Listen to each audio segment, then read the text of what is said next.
Well, Eric, Yes. things in the Middle East are continuing today. I don't know of any big news, actually. Have you heard any? Well, I was very disturbed to see what's going on in Syria, where thousands of people apparently have come out today on Friday, especially in mosques, and they've been beaten and shot by security forces in cities. Yeah, about from, a I guess, the dozen Kurdish people area in the killed north seems down to be the Pardon? death toll. It seems to me Bashar al-Assad has decided to deal with this pretty much the way his father might have dealt with it, except you can't murder quite as many people these days as you could in his father's day. Right. It becomes too obvious.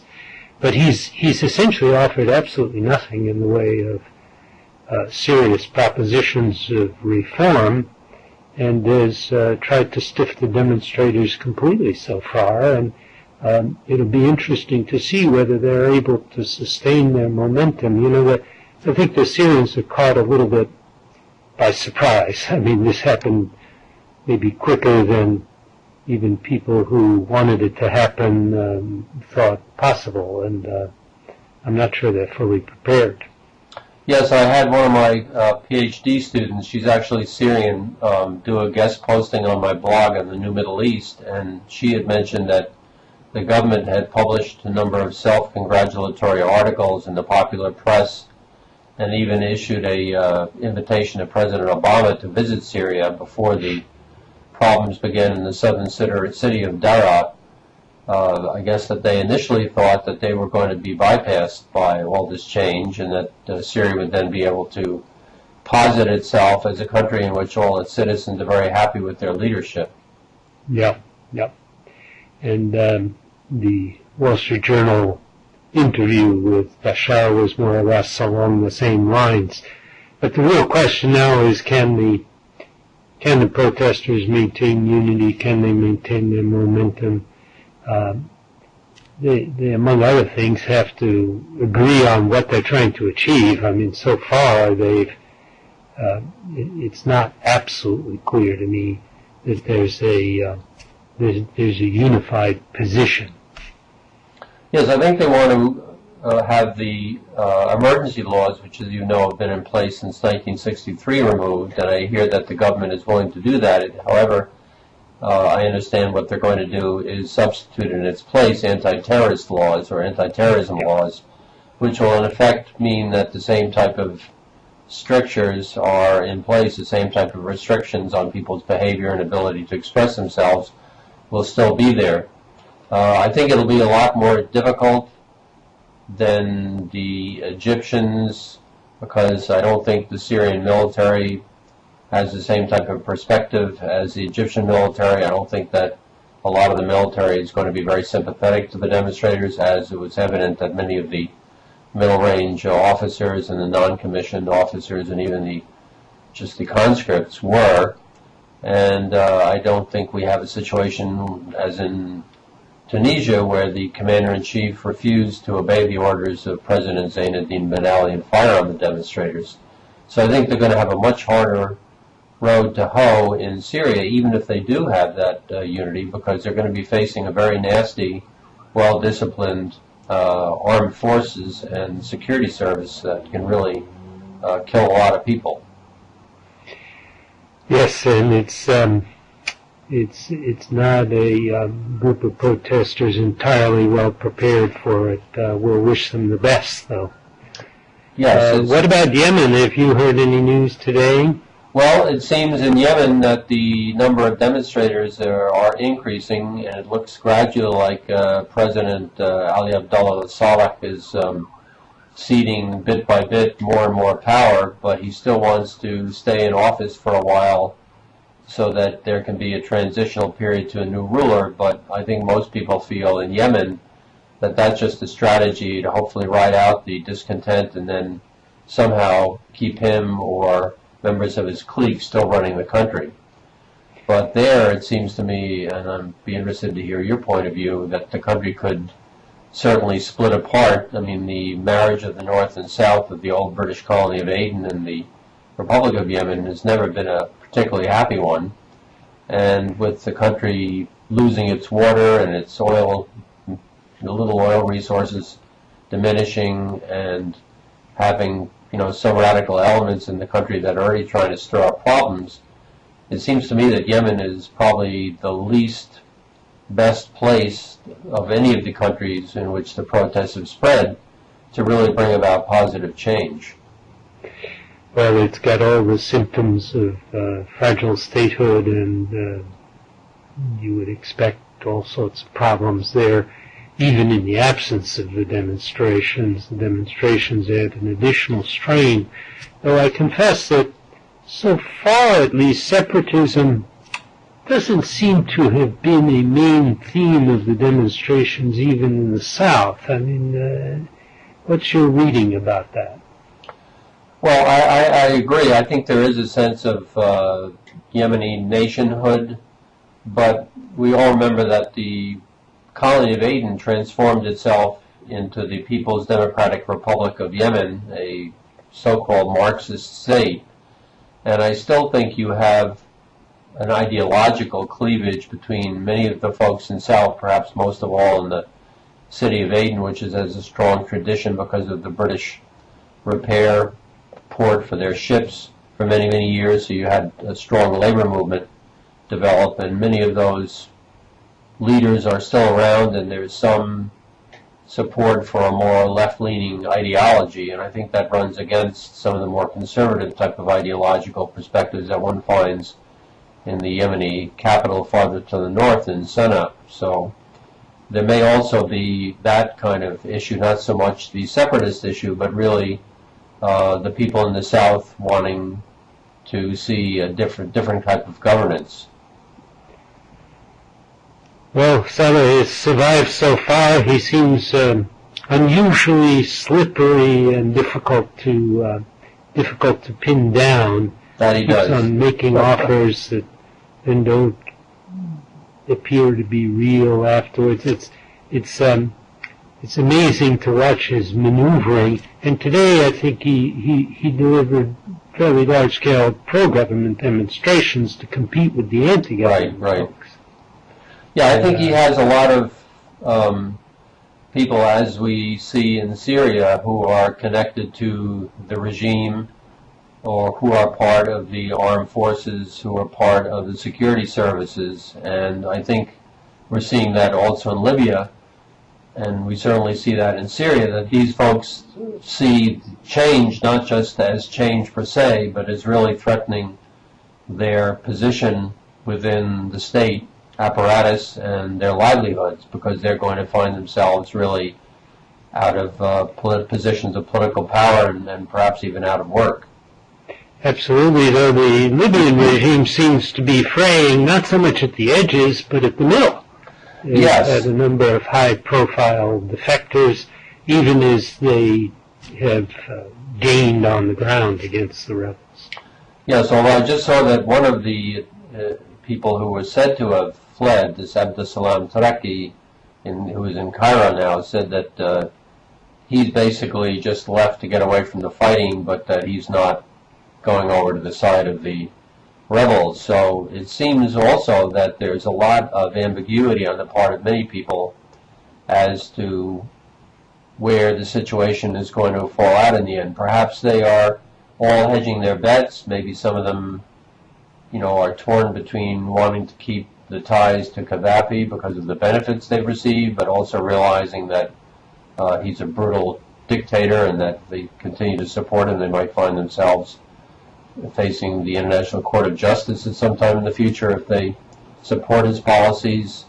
So it strikes me in the Libyan case, I'd be interested to hear your perspective, that we're looking at possibly a very long, drawn-out conflict there, with the rebel forces not being able to acquire arms. I think the French are the only ones who are willing to arm them, and not being able to really push far to the west, maybe not much beyond the Ras Lanuf, and the Qaddafi forces not having the capability to really recapture Benghazi in that area of the country. So that strikes me as a situation where the air power isn't going to really be able to put an end to Qaddafi's armed forces, and the rebels aren't going to be able to do that, so we're going to have a stalemate for some time, and that could lead to some very messy kinds of problems. Yeah, I agree that I think a stalemate is really quite a bad outcome. And I take the President's insistence that his political goal is still the downfall of Qaddafi quite seriously. I think, frankly, we can't afford a long stalemate in Libya. Mr. Gates is trying to reduce our military obligations there as much as possible. But this is an enormous distraction from other things that, I think most people would regard as more important to vital American interests. And I think we really do need to figure out a way to avoid a prolonged stalemate. My favorite option is negotiated exit of Qaddafi because, this time we can get him later. Yes. I think it's very important for him to be out of the country so that the Libyans can get on with the very serious business of reconstructing Libya. Well, I think that's an excellent point, because if it does continue in an armed struggle, even if the rebels were to be able to subjugate the western portion of the country, we also have then potential tribal vendettas that could emerge, because of course we know that Qaddafi is based on 2 or 3 tribes, and including his small tribe, the Qaddafi. Well, I worry about that a lot. I think that's a very bad way to start a new regime, with tribal vendettas, and I feel the same way about Ivory Coast. I think it's extremely important that the people who have aligned themselves with the international community and who say they're in favor of democracy and rule of law, that they behave themselves properly. Correct. when the time comes for them to be on top. But perhaps if there's a naval blockade and there's no ability for the Libyan government to sell any of its oil, and some of that money that we have confiscated abroad is given to the interim transitional council in Benghazi to begin to use for humanitarian aids and even perhaps to purchase some weapons on their own, perhaps that would be enough incentive for the people around Qaddafi to urge him to leave, and then maybe sit down and see more like a kind of a Spanish situation after '75 when Franco died, that his supporters realized the jig was up, and that the best deal for them would be to negotiate with the democratic forces and still have at least some political influence in the Cortes and the parliament after that period. So perhaps some of the people that are not, the most mean-spirited, namely Qaddafi's sons and members of his family, they could be enticed to leave, realizing that there is no possibility for them to recapture the status quo ante in any way, shape, or form, because they'll have no oil wealth, they'll have no ability to import or export anything, and they won't be able to move on the east because the no-fly code zone and the coalition aircraft will prevent them from doing that. It would seem to me at some point that people around Qaddafi would say, this is a sinking ship, and best for us to get off and let Qaddafi either go down with the ship, but maybe better get in a lifeboat and take off with all his family and go to some other country like Zimbabwe. Yeah, that would be my favored option. I don't think that Libya can be stabilized with Qaddafi still in the country, or his family for that matter.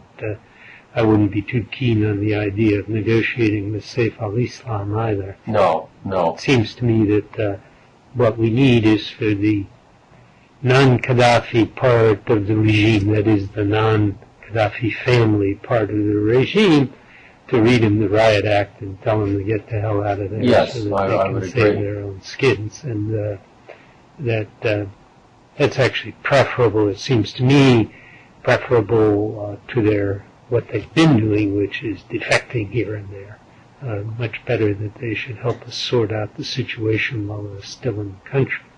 And what do you think about what I kind of refer to as cooperative internationalism, meaning that if there is any kind of Obama doctrine, it is a doctrine that's very different from the type of policy we followed in March and April of 2003 when we invaded Iraq, but rather it's a policy that doesn't try to put the United States in a sole leadership position, but instead tries to spread the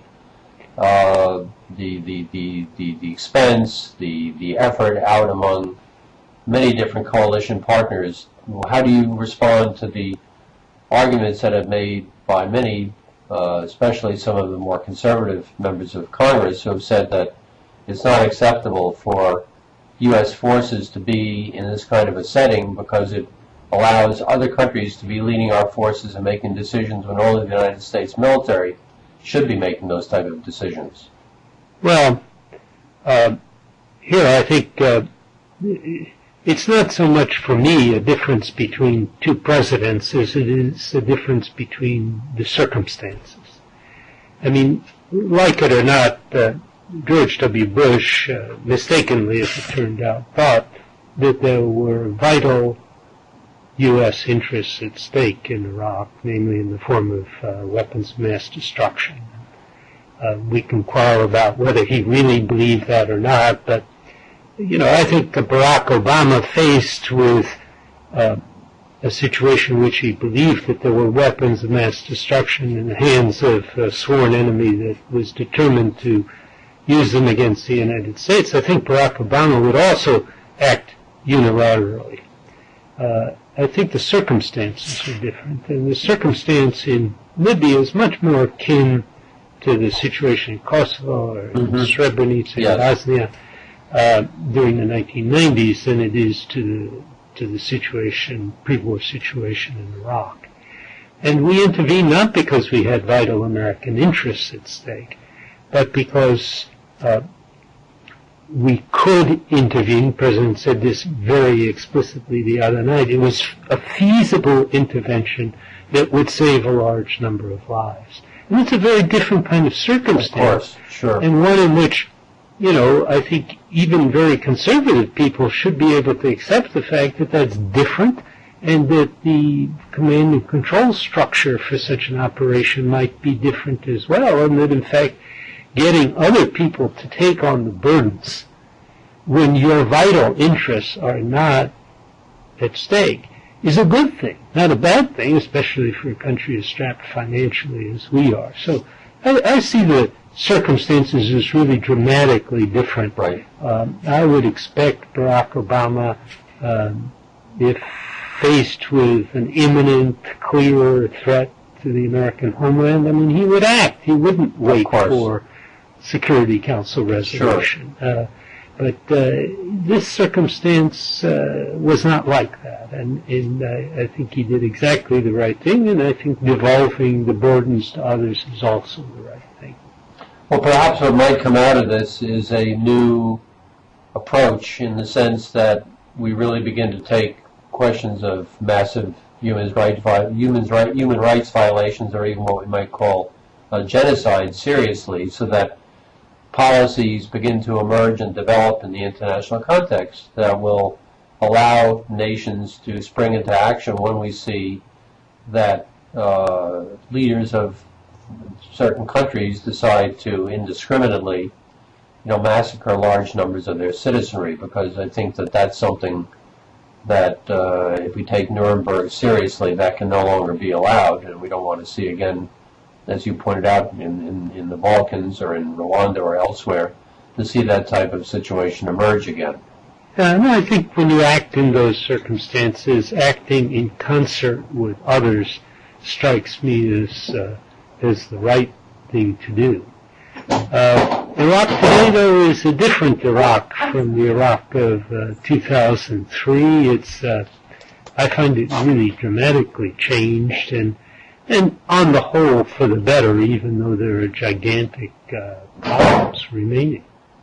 Yes, I mean, I guess one of the things that I find very exciting, especially as I've mentioned to you before, how grateful I am for the funding I received from the United States Institute of Peace to work with Iraqi youth, that the Iraqi youth are non-sectarian, and even though a large percentage of them are very cynical about politics, another good chunk of them are very actively involved in civil society organizations, and with 65% of the population under the age of 25, it'll be very interesting to see which way the wind blows, the extent to which some young Iraqis are really going to become committed to and work on developing civil society, as opposed to those who will kind of recede into themselves, perhaps try to leave the country if they have the educational resources so they can gain immigration status in another country.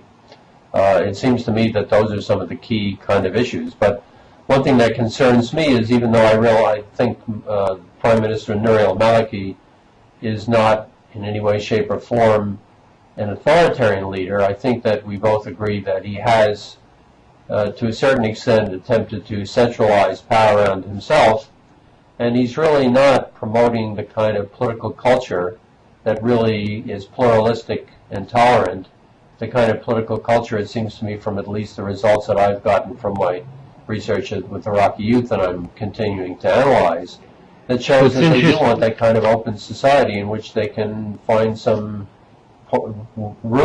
space to participate in. It's interesting. You've had this experience with Iraqi youth the last few years. I've been involved in a national reconciliation project that involves mainly Iraqi parliamentarians, which by definition I think are political leadership, older people as well. And I've been involved with them for several years. And I can tell you that the atmosphere among them has improved dramatically. That's great to hear. Even a few years ago, I mean, there were people in the group that I worked with who were rejecting the Constitution, who wanted to who praised the resistance, who themselves might have even helped the resistance. That's all gone. Today, these people are getting along much better. They have a much clearer commitment to what national reconciliation means. And interestingly, it doesn't mean just, Sunnis talk to Shia, and Shia talk to Sunnis, and Arabs talk to Kurds, and Kurds talk to Arabs. They actually have developed a much broader concept. I mean, they want to see an Iraq in which a citizen is a citizen, yes, and isn't defined primarily by a sectarian or ethnic identity. And they want that kind of citizenship education in the schools. And they want a civil service commission that will select upper civil servants by merit rather than by the spoils system, by patronage, though much of it is done today. And this is really quite a dramatic turn in what I would regard as the right direction among, needless to say, these are enlightened political leaders, but they are members of parliament, and they do have a certain amount of capacity to deliver on what they're talking about. So far as Maliki is concerned, he reminds me, frankly, of a lot of American politicians who also don't spend a lot of time worrying about democratic culture. They worry about getting and holding on to power. Sure. The difference, of course, is in the environment in which they work. In the United States, there's a set of institutions that constrains them, everything from parliamentary procedures to the Supreme Court to an administration that is quite vigorous. In Iraq, in particular, I've been disturbed by the failure of the court to stand up to Maliki's claims of executive power over the central bank, over the Central Election Commission. It seems to me that there's a real need right now for courts to be more independent in Iraq. But the parliament itself, under the previous Maliki government, did develop quite a strong counterbalance to the prime minister. Now, this new parliament hasn't quite headed in that direction yet, but I won't be surprised if it does. Sure. I think it would be a good thing. Now, we mentioned before that the parliament actually held 2 days of televised hearings, which Iraqis were shocked at because they said we've never had this before. And they brought the Minister of Trade, Abdul Falah Sudani, before that committee. They actually forced him to resign when they were able to demonstrate that he'd taken food supplies that were supposed to go to the poor, and instead of giving it to his two brothers to sell on the black market, and then he was subsequently prosecuted. So it will be very interesting to see whether the new parliament, which, as we know, I think about 2/3 of the delegates of the old parliament were voted out of office, and we have a lot of young parliamentarians. I think 20% or so, even more, are under the age of 40. So I just was interested in terms of the committee that you work on, National Reconciliation, were most of those folks re-elected to their seats, or is the committee now... a few of them were, some of them were re-elected, some weren't. So new people have in come addition of the group that I've worked with over the years, something like 7 or 8 have become ministers, so they're leaving our group because they leave Parliament, and this group is basically a parliamentary group. So we have a number of new people in the mix. But the atmosphere has, of relative amity has been maintained. It's not just amity, because I don't think that's really all that important. When it comes to the hard issues, they're going to oppose each other. What's really important is that they accept a common set of rules of the game. Right. And, they say it is that they're all part of the game. You know, conflict. All societies have conflict. Sometimes it gets worse, sometimes it gets better, but all societies have conflict. The real question is, do we have institutions that can manage that conflict and begin to resolve some of the issues? And I think the Iraqis are close to being in that position. But I also think that the demonstrators in Iraq were quite correct to be demanding less corruption, to be demanding cleaner government, better services, and to their great good fortune, Ayatollah Sistani agreed with them as well. And, sure. And it's my hope that to see Maliki, coming through on his promise to check after 100 days how the ministers are doing, and if they're not doing well, to get rid of some of them. Right. Yeah, that I'll believe when I see it, but nevertheless, I will too. Having a country that ranks 175 out of 180 on the Transparency International's list of the most corrupt countries in the world is not really a status that I think Iraq wants to maintain for the long term. And that seems to me like a very, very difficult problem, especially as we're going to see oil output increase, and we're also going to see significant natural gas come online, for example, through that Okaz field in Anbar province along the Jordanian, Syrian, Iraqi border, and then once they link that into the Nabucco line running through Turkey up into Europe, you could see a tremendous amount of wealth flowing into Iraqi society. And unfortunately, if there are not, as you're indicating, the kinds of checks and balances on executive authority or on the cabinet ministries, many of which, as we well know, are looked at more as kind of perks, because if you get them, you are then going to be able to generate a lot of wealth for yourself and your family and your patronage members, that's going to be something I think that could potentially sour many young Iraqis on democracy. So I think that it's one thing to have elections, and we know that there were high turnout in the March 2010 elections. I think 62.4% of the people voted, and as high as 70% in some areas of Kurdistan. But on the other hand, people are not going to continue to vote and be advocates of participatory democracy if they see the outcome really leading to a few members of the elite really being able to line their pockets with oil and natural gas wealth. Well, I agree with that completely, and one of our failures while the Americans were in charge was to get anything going by way of a system that would offer some transparency about oil revenue and some payoff to the citizens. It was much discussed at the time, but of course it never really happened.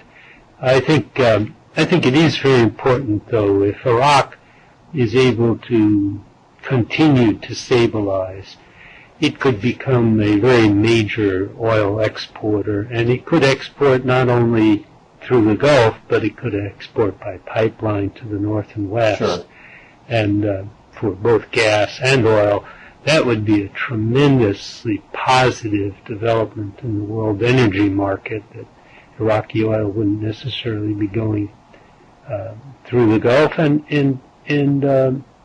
the Europeans would be much less dependent because of Nabucco on Russian gas, and that would be a big positive as well. So I'm hopeful that in the end there will be positive results for Iraq, but also more globally for the Middle East and for the world from a successful transition to something like democracy. People always laugh when I express a hope for a democratic Iraq, because it sounds like George W. Bush. But I can tell you that talking to Iraqis, there's nothing they want more than a democratic Iraq, one in which they can freely express themselves and earn a living as they like. I mean, these are very real and palpable desires in Iraq. They are not imposed from the outside. No, they're not. And I think public opinion polls last March and then again last November show, support for democracy in the mid-60s as the best form of government, and relatively small support for Islamist rule. And we don't even know, when people say that they want Islamist rule, that doesn't necessarily mean radical Islam. It could simply mean something along the lines of Christian democracy in Italy and Germany. I mean, we have even a Christian Democratic Union running Germany today, so the idea that some people would like to have Islam play a greater role in public life doesn't ipso facto mean that is going to be applied in an impressive fashion. And I think it's interesting you mentioned Sistani before, that he continues to speak out against corruption, that he and both the leader of the Sunnis, Sheikh al-Samarai, were so important in the recent parliament elections by forcing the Maliki government to employ an open list system rather than a closed list system. So instead of having only the ability to vote either up or down on a particular political party, Iraqi voters could choose individual candidates.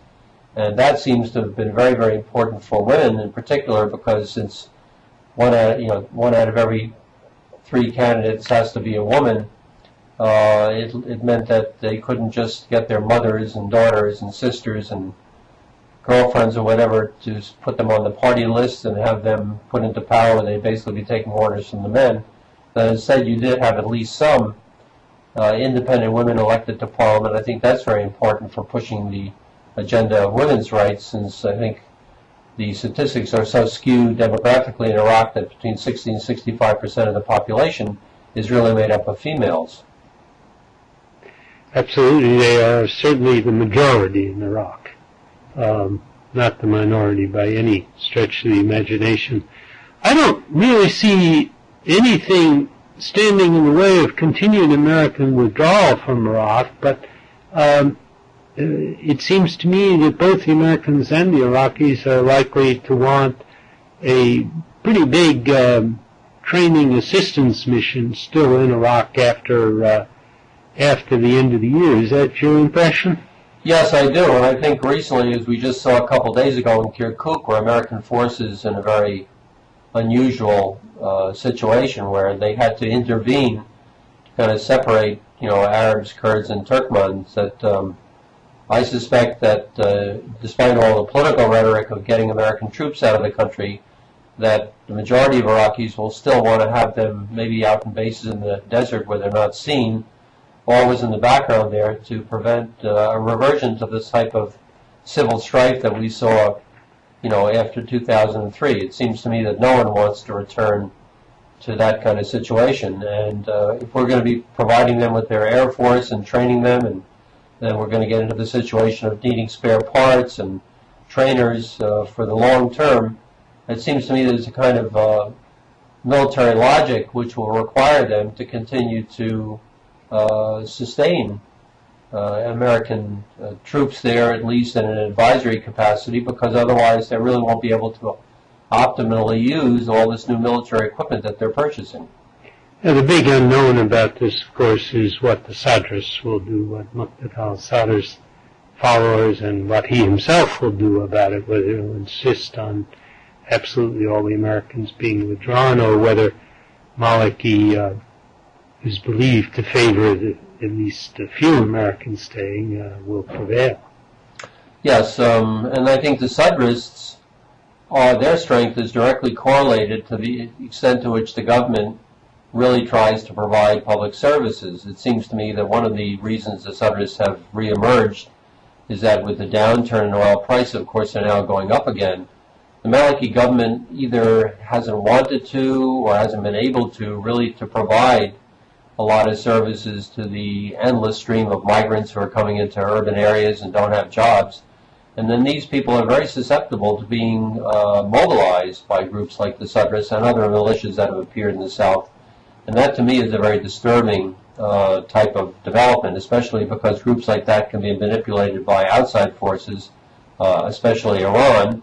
And the accusation can be made once again that you have all these fat cats in Baghdad who have all this oil wealth, but they're not doing anything to distribute it to the populace at large. I mean, we see this in Libya where the people are saying we're one of the richest countries, at least on paper, in the Middle East, but actually the people, aside from those outside the Qaddafi clique, are very, very poor. So it seems once again that if the government really wants to strengthen itself, if Maliki really wants to become, politically institutionalized in a sense, at least his party, he's going to have to start taking much more seriously the problem of the huge youth bulge and that large percentage of young people who really have no hope in the future, and as a result are susceptible to radical groups like the Mahdi Army, like the Sadrists. Yeah. And service delivery becomes the main theme for his government, basically. I haven't seen a lot of big changes in that department lately, but, it might take some time before we saw any significant change. Sure. If we go back to that Commander's Emergency Response Program that the U.S. Army used when it captured, funds that the Ba'athists were trying to squirrel out of the country in 2003, and then used that to put people to work in areas where violence flared, and we all know that violence then almost immediately declined. It seems that there's a lot of jobs that could be provided by just giving people brooms and shovels, young men, and having them go out and clean up streets. Well, last time I was in Baghdad, I did see not only people picking up the garbage, which I hadn't seen before. They were picking it up with garbage trucks, with, those sort of automatic bins that everybody uses these days. And they were wearing uniforms with reflective vests. That's great. And I thought this was a pretty clear indicator that things were settling down, although I hasten to add that there have been some terrible incidents since that trip that I made in January, and most recently in Tikrit.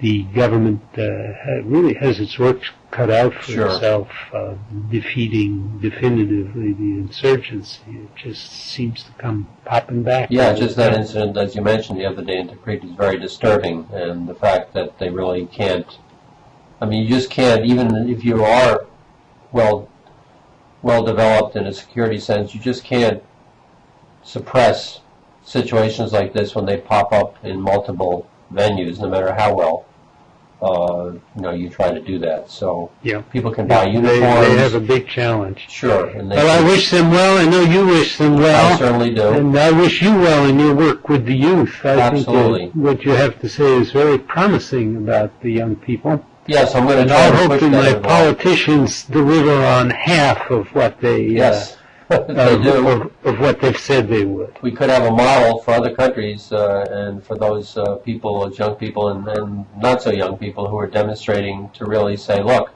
we want our country to be like Iraq, and that could be, in the end of the day, a very powerful beacon for other folks in the Middle Eastern region to look to as an example that they want to emulate.